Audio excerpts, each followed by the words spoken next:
Salam, hər vaxtınız xeyir olsun. Bu videomuzda üçbucaqların oxşarlığından danışacağıq. Yəni, hansı üçbucaqlara oxşar üçbucaq demək olar? Hansı əlamətləri ödəməlidir ki, hansı əlamətlər olmalıdır ki, biz o üçbucaqların oxşar olduğunu deyə bilək? Birinci, bilmək lazımdır ki, oxşar fiqur dedikdə nə başa düşülür? Ümumiyyətlə, oxşar fiqur odur ki, eyni adlı olmalıdır, fiqurlar eyni adlı olmalı, tərəfləri isə mütənasib olmalıdır ki, biz həmin fiqurların oxşarlığından danışa bilək. Yəni, əgər oxşarlıq varsa, deməli, bunlar eyni adlı fiqurdur. Məsələn, biri dördbucaqlı, biri üçbucaqlı ola bilməz.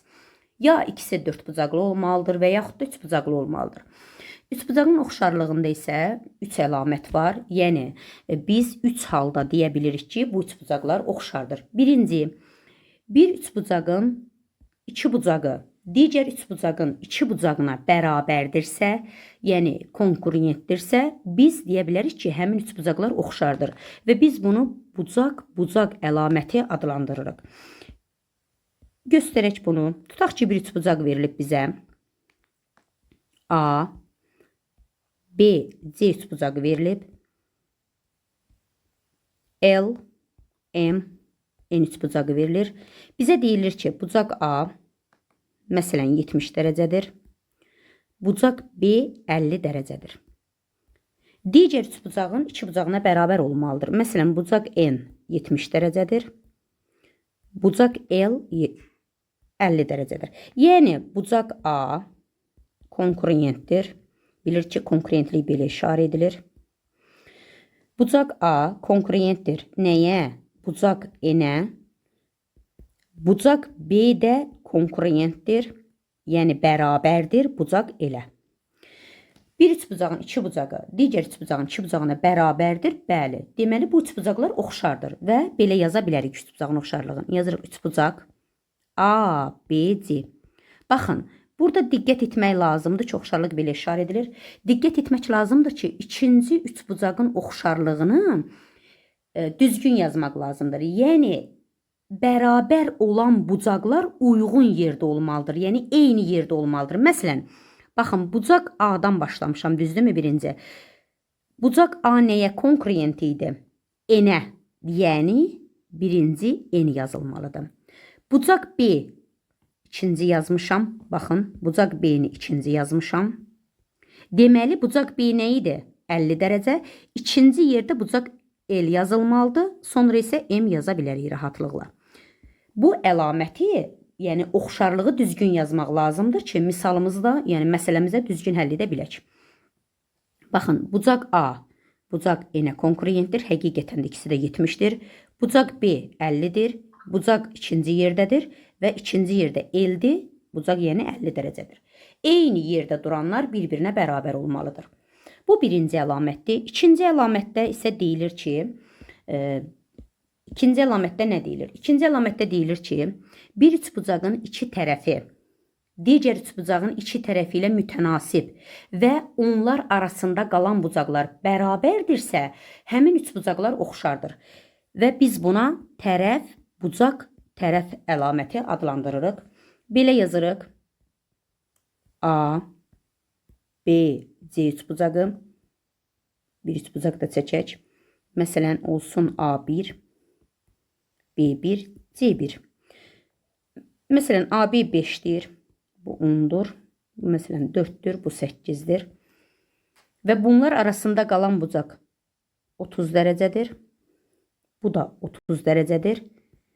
Deməli, bu üçbucaqlar oxşardır. Yəni, belə deyirik də, AB-nin, baxın, AB-nin A1 B1-ə nisbəti mütənasib bu deməkdir. AC-nin A1 C1-ə nisbəti bərabərdir, həqiqətən də. Çünki 5-in 10-a nisbəti bərabərdir 4-ün 8-ə nisbəti. Həqiqətən də bu nisbətlər 2-də 1 edirmi? İkisi də, bəli. Deməli, nisbətlər bərabərdir və onlar arasında qalan bucaq bərabərdirsə, biz bu üçbucağın oxşarlığından danışa bilərik. Yaza bilərik, baxın, eyni qaydadır. A, B, C üçbucağı oxşardır. Üçbucaq. İndi diqqətli olmalı. Bucaq A, yəni mən 30-dan başlamışamsa, 30 dərəcəli bucaqdan yazıram. Üçbucaq A1. İndi deyə bilərsiniz ki, müəllim axı digər bucaqlar verilməyib. Diqqət eləyirik ki, mən A, B üzrə hərəkət etmişəm. A-dan sonra B yazmışam. Baxın, A-dan sonra B yazmışam, düzdürmü? Deməli 5 üzrə hərəkət etmişəmsə, 5 belə deyək də 5 tərəfi üzrə hərəkət etmişəmsə, deməli mən burada 5-ə mütənasib olan tərəf hansı idi? 10. Həmin tərəf üzrə başlayacağıq yazmağa B1 və C1. Və artıq bunu düzgün yazdıqdan sonra biz məsələni düzgün həll edəcəyik. Bu ikinci əlamətdir. Keçdik üçüncü əlamətimizə. Üçüncü əlamətli isə belədir. Bir üçbucağın üç tərəfi digər üçbucağın üç tərəfi ilə mütənasibdirsə, deməli həmin üçbucaqlar nədir? Oxşardır. Buna tərəf əlaməti deyilir. Məsələn, yenə üçbucaq çəkək. A, B, C üçbucağı. Digər üçbucaq çəkirik. L, M, N. Məsələn, 5, 4, 3 olsun. Məsələn, 10, 6, 8. Tərəflər mütənasibdirmi? Bəli. Yəni, AB-nin L M-ə nisbəti bərabərdir. BC-nin M N-ə nisbəti bərabərdir. AC-nin L N-ə nisbətinə bərabərdirsə, yəni mütənasibdirsə, həmin üçbucaqların oxşarlığından danışmaq olar və yaza bilərik üçbucaq A, B, C. İndi də oxşarlığı tərəflər üzərində gedirik, çünki bucaqlar burada yoxdur. Necə gedirik? Baxın, mən 5, 3, 4, deməli mütənasib olanlar hansıdır? L, M, N üzrə hərəkət edib yazacaq. Belə yazırıq və bu üçbucaqlar oxşardır. Baxın, biz üçbucağın tərəflərinin mütənasibliyindən danışdıq, düzdürmü? Bunlar, baxın, üçüncü əlamətə görə yaza bilərik də. 5-in 10-a nisbəti bərabərdir. 3-ün 6-ya nisbəti, o da bərabərdir. 4-ün 8-ə nisbətini yazmaq olar. Və bu nisbətlər müəyyən bir ədədə bərabərdir. Yəni 2-də 1-ə bərabərdir, düzdürmü? Baxın, bu 2-də 1-ə oxşarlıq əmsalı deyilir. Nə deyilir? Oxşarlıq əmsalı və bu riyaziyyatda K kimi işarə edilir. Yəni, oxşarlıq əmsalı K-dır. Tərəflərin mütənasibliyini bildirən ədəd, belə deyim sizə. Bu, müəyyən bir K ədədidir və ona oxşarlıq əmsalı deyilir. Əgər fiqurlar oxşardırsa, yəni üçbucaqlar oxşardırsa, onların perimetrlərinin, məsələn, bir üçbucağın perimetrini P ilə, digərini P1 ilə işarə etsək, perimetrlərin nisbəti tərəflərinin nisbətinə bərabərdir.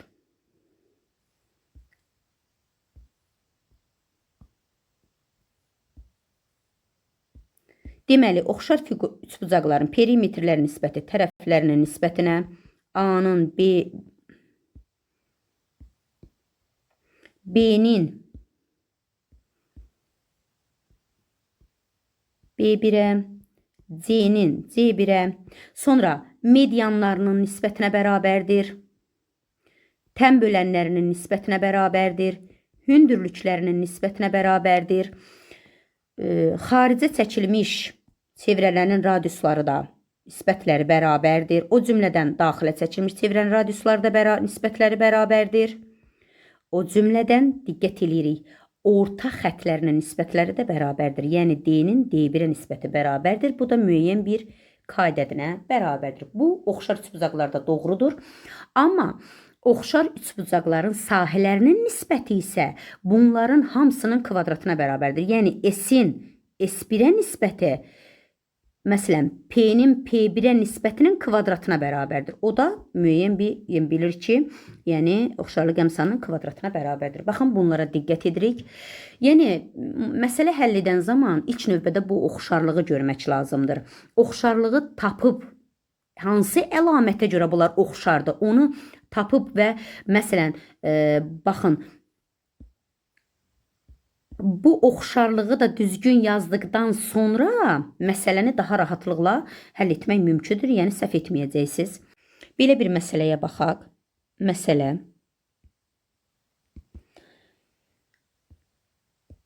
Bizə bir üçbucaq verilib. A, B, C üçbucağı verilib. Və bizə deyir ki, DF AC-yə paraleldir. DF nədir? AC-yə paraleldir. BF 2 santimetrdir. FC 7 santimetr olarsa, DF-in AC-yə nisbətini tapın. Bizdən soruşur. Baxın, məsələ şərtində verilən şərtlər boş-boşuna verilməyib. Yəni, biz o şərtlərdən istifadə edib məsələni həll etməliyik.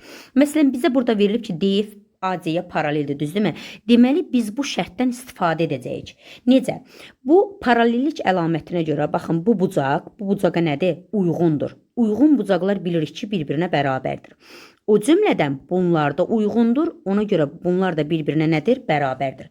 Biz bayaq dedik ki, bir üçbucağın iki bucağı digər üçbucağın iki bucağına bərabərdirsə, bunlar nədir? Oxşardır. Yəni, burada baxın, üçbucaq DBF oxşardır. Böyük üçbucağa, yəni üçbucaq. Baxın, D nə idi? Alfa. Mən birinci deməli alfa olan bucağı yazacağam. Alfa. B, C-yə nədir? Oxşardır. Yaza bilərik, deməli bu 2-dir, bu 7-dir. Yaza bilərik BF-in nəyə nisbəti? BC-yə nisbəti bərabərdir. DF-in nəyə? AC-yə nisbətinə bərabərdir. BF-i də biz bilirik, yəni DF-in AC-yə nisbəti. BF neçədir? 2. BC-nin bəs uzunluğunu necə tapırıq? BC-nin uzunluğunu tapmaq üçün 2-nin üzərinə 7 gəlmək lazımdır. Bu da neçədir? 9. 2-nin 9-a nisbəti. Deməli, DF-in AC-yə nisbəti necədir? 2-nin 9-a nisbətidir. Bunu tapdıq. Baxın, deməli, oxşarlıqdan istifadə edib tapdıq. Daha bir məsələmizə baxaq.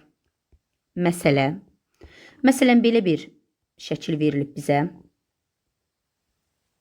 Yenə də A, O, B üçbucağıdır. Bu da CD olsun. Bizə şərtdə deyir ki, AB deməli, paraleldir CD-yə. Və mən tərəflərin elə uzunluqlarının özlərinə yazacağım. Məsələn, tutaq ki, bu 3-dür, bu 6-dır, bu 2-dir. Bunu soruşur bizdən. Yəni, OC-ni bizdən soruşur. Burada da baxırıq ki, oxşarlıqdan istifadə etmək lazımdır. Çünki bizə nə deyir? Bizə deyir ki,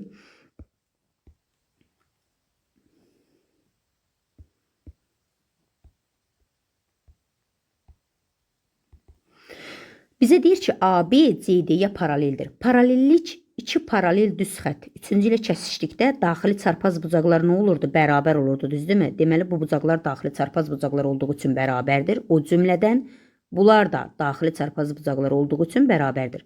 Yenə də bir üçbucağın iki bucağı digər üçbucağın iki bucağına bərabərdir və bunlar ona görə də oxşardır. Deməli, üçbucaq A, B, O oxşardır üçbucaq. İndi yazırıq. A nə idi? Beta, düzdürmü? Deməli, burada olan beta hansıdır? D. B nə idi? Alfa. Deməli, C, O-ya nədir? Oxşardır. Yaza bilərik. B-O-nun baxın, C-O-ya nisbəti bərabərdir. A-O-nun nəyə nisbəti? D-O-ya nisbətinə bərabər olmalıdır. BO neçədir? 2-nin SO X-a nisbəti bərabərdir. AO-nun, yəni 3-ün OD 6-ya nisbəti. Tənasüb kimi həll edə bilərikmi? Bəli, 2-nin vururuq 6-ya, bölürük 3-ə 1 dəfə, 2 dəfə. Bu da neçə edir? 2-2-nin 4. Deməli, OC neçə imiş? 4 santimetr imiş.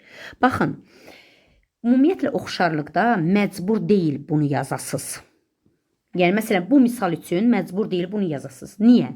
Çünki oxşar üçbucaqlarda bərabər bucaqlar qarşısında duran tərəflər mütənasibdir. Məsələn, biz belə yaza bilərdik.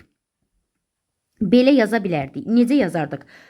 Yəni, üçbucaq, baxın, üçbucaq, belə yazaq, üçbucaq A, O, B-dən alfa bucağının qarşısında hansı tərəf dayanıb? 3-ün.